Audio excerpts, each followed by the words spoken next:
Selamat datang di Dr. Oz Indonesia. Mendengar kata Ebola, ya tentunya sudah tidak asing lagi di telinga kita. Isu yang kian marak di dunia medis ini telah banyak beredar dan menjadi perhatian khusus bagi warga dunia. Wabah Ebola yang mulai marak di Afrika Barat sejak tahun awal ini ternyata telah menelan korban hampir sekitar 4.500 orang. Nah, bicara masalah perkembangan virus Ebola, penyakit yang menyerang sistem pembuluh darah ini termasuk penyakit yang tidak bisa disembuhkan. Bagaimana Indonesia mewaspadainya? Don't touch them.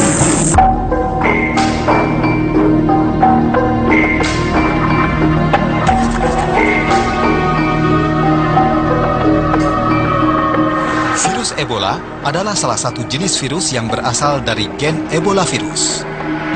Virus yang juga dikenal dengan EVD atau Ebola virus disease ini paling banyak menyebar di negara Liberia, Guinea, Nigeria, dan juga Sierra Leone. Virus Ebola berasal dari hewan liar dan menyebar pada manusia melalui kontak langsung dengan mereka yang terinfeksi. Sebegitu banyak tenaga medis dari berbagai negara dikirimkan untuk menangani masalah ini. Namun tetap saja masih banyak korban yang berjatuhan. Meski virus ini merebak di tempat yang jauh dari Indonesia, namun bukan alasan untuk mengabaikan virus berbahaya yang satu ini. Bahkan kini muncul kabar bahwa salah seorang warga Indonesia kini dicurigai terkena virus yang mematikan ini. Benarkah Indonesia perlu waspada Ebola? Lalu bagaimana bentuk keamanan yang tengah dilakukan oleh pihak yang terkait? Ya, virus Ebola, bagaimana dengan Indonesia? Tapi sebelumnya alangkah baiknya kita mengerti dulu apa sebenarnya virus Ebola ini. Bersama saya sudah ada Dr. Ari Faryalsyam. Apa kabar, Dok? Baik. Ya, kami sudah membaca beberapa tulisan dari Dr. Ari mengenai virus Ebola, terutama di media cetak. Ya, tapi sebelumnya mungkin masyarakat kita lebih ingin mengetahui lebih banyak sebenarnya awal dari virus ini. Banyak berita yang beredar itu dari beberapa hewan, contohnya kelelawar, gorila, kera. Nah, ini sistemnya adalah manusia mengkonsumsi daging atau kontak dengan cairan. Menurut Dokter Adi gimana, Dok? Jadi memang pertama kali kita ketahui bahwa virus ini ditemukan tahun 1976 ya, waktu itu ya di Afrika. Dan virus Ebola ini kenapa berbahaya? Tadi angka kematiannya cukup tinggi, sampai dengan 100% sebutkan demikian. Maka menurut Badan WHO mengatakan apabila seseorang terinfeksi virus Ebola, angka kematian hampir 90%. Ya betul, jadi pada beberapa tempat itu sampai tadi ada yang 30%, 40% ya, jadi cukup tinggi. Itu yang menyebabkan ini begitu berbahaya ya.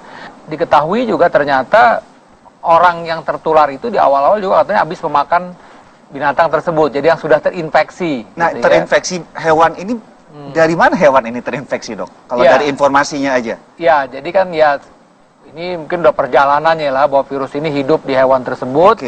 Nah, suatu saat menularkan kepada manusia, baik itu dari darahnya, ya daging tentu ada darah di situ, dari kotorannya sendiri, begitu ya. Nah, itu yang bisa menyebabkan seseorang tertular. Ada dokter-dokter yang tertular, kemudian juga ada perawat yang tertular, yang merawat penderita tersebut. Karena memang darah yang mengandung virus tersebut, kemudian cairan-cairan yang mengandung virus tersebut itu bisa menularkan kepada kita. Cara penularan kalau dari manusia ke manusia? Ya, disebutkan bisa kalau kita kebetulan ada luka misalnya, kita ngurus pasien tersebut, itu bisa kita langsung kontak. Seperti HIV contohnya gitu. Ya, kalau atau kontak seksual itu jelas ya. Kemudian penggunaan jarum suntik, kadang-kadang kan misalnya petugas kesehatan merawat pasien yang menggunakan alat-alat yang kemudian sudah tercemar dengan virus tersebut dan dia juga bisa tertular begitu. Ada berita juga berdasar dari air liur, bahkan keringat.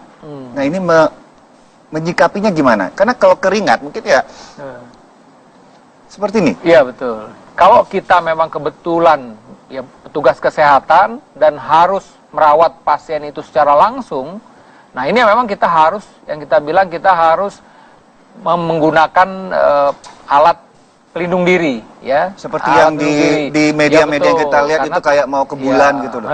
Karena kan memang tadi dia bisa tertularnya tadi bisa aja ke mata kita, kecipratan lah kasarnya. Kecipratan kan? Air liurnya misalnya ke dalam mata kita. Pas dia batuk, atau mungkin kan juga disebutkan bahwa pasien-pasien tersebut bisa saja mengalami muntah darah. diare. Ya kan kalau dia diare muntah darah pasti kan ada petugas yang harus merapikan itu tadi. Nah, ada virus-virus di situ. Nah, oleh karena itulah memang harus menggunakan pelindung diri ya. Ya, dari proses masa inkubasi virus di tubuh penderita, biasanya ini kan akan muncul beberapa sindrom atau gejala. Ya. Mungkin kita kuatkan dengan gambar di sebelah, Dok ya. Ya. Nah, ini ada beberapa biasanya muncul keluhan kayak demam, flu, batuk atau seperti apa, Dok? Jadi kan sebutkan tadi masa inkubasi dari seorang yang terinfeksi oleh Ebola ini 2 sampai 21 hari. Nah, bisa saja mungkin hari ketiga. Gejala awalnya tetap bahwa dia demam dulu, demam tinggi. Ya, demam tinggi, ya sakit kepala, kemudian juga nyeri-nyeri sendi, ya nyeri-nyeri sendi, ya seperti flu-like syndrome lah, sakit tenggorokan gitu. Nah, kemudian karena tadi si virusnya langsung sudah menjalar ke organ tubuh kita, ya terutama tadi sistem darah kita, ya pembuluh darah kita, termasuk juga pembekuan darah, timbullah gejala-gejala manifestasi akibat perdarahan tersebut terganggu tadi. Jadi mulai dari ya mata merah, conjunctival bleeding kita bilang ya, perdarahan yang daerah sininya ya, merah di dalam yang putihnya ini merah ya, karena ini manifestasi perdarahan ya. Kemudian juga timbul mimisan ya.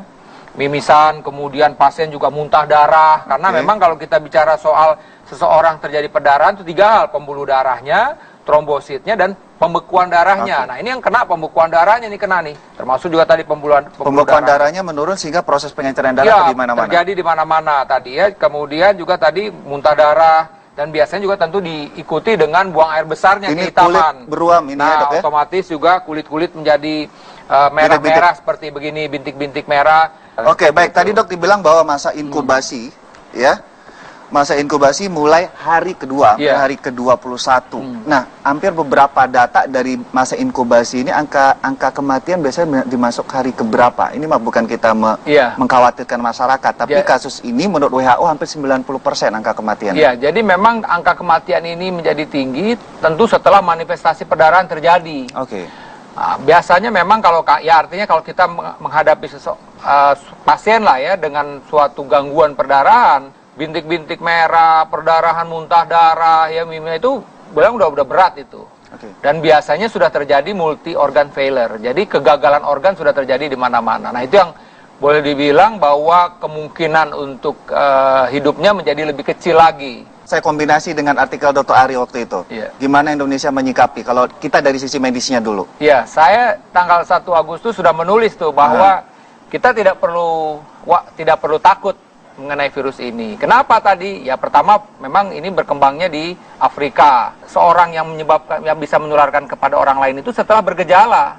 Jadi kalau dia masih masa inkubasi dia belum menularkan kepada orang lain. Berarti proses pencegahan itu sangat apa istilahnya kita butuh kerjasama.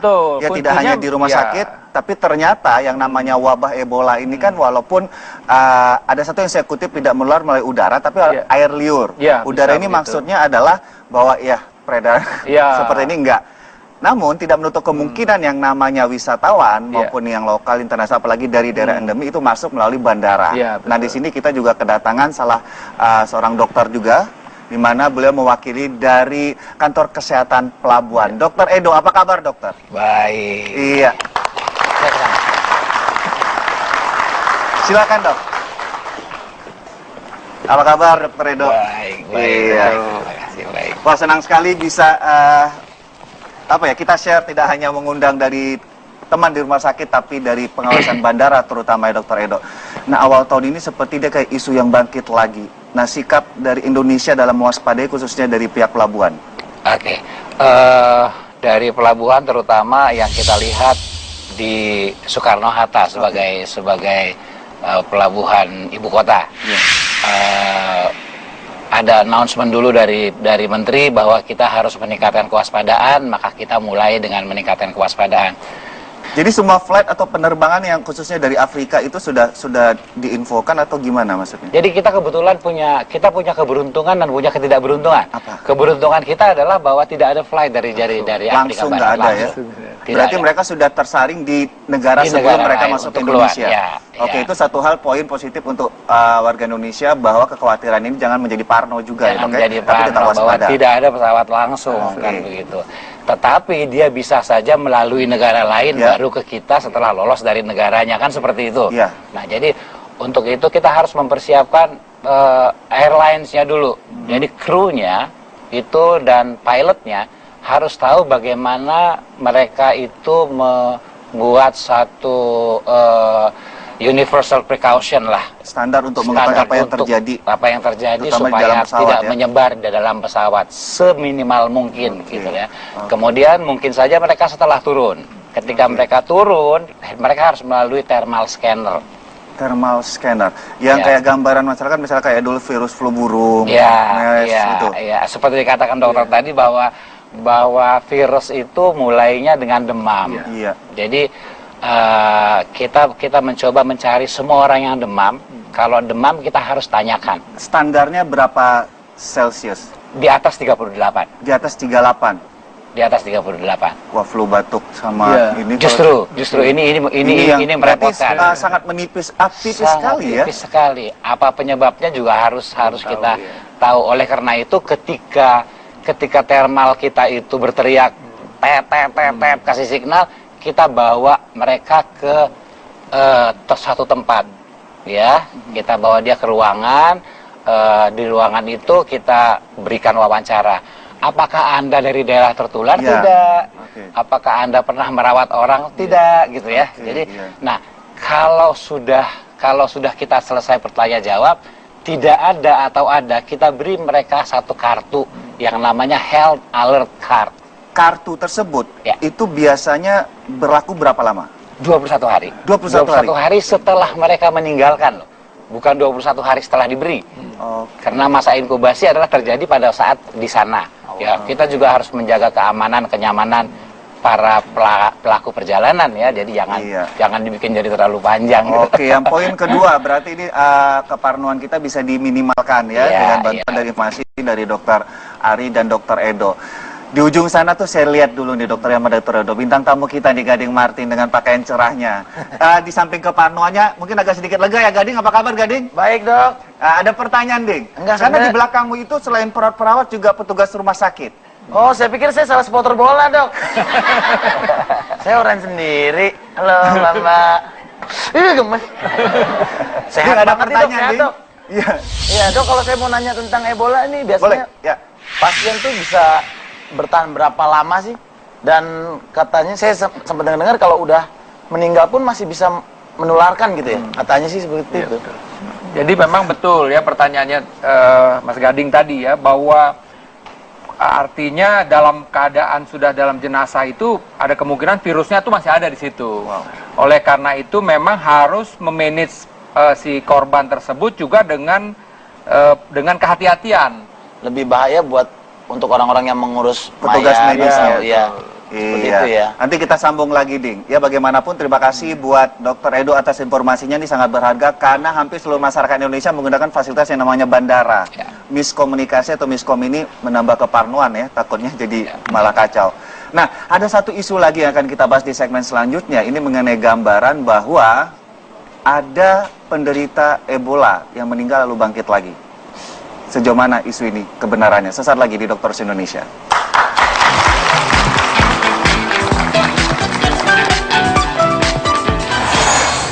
Ebola bisa disembuhkan dengan darah korban. Darah korban Ebola dapat menjadi obat. Benarkah? Temukan jawabannya sesaat lagi. Sebenarnya kan kalau kita lihat bahwa virus itu adanya di dalam darah, justru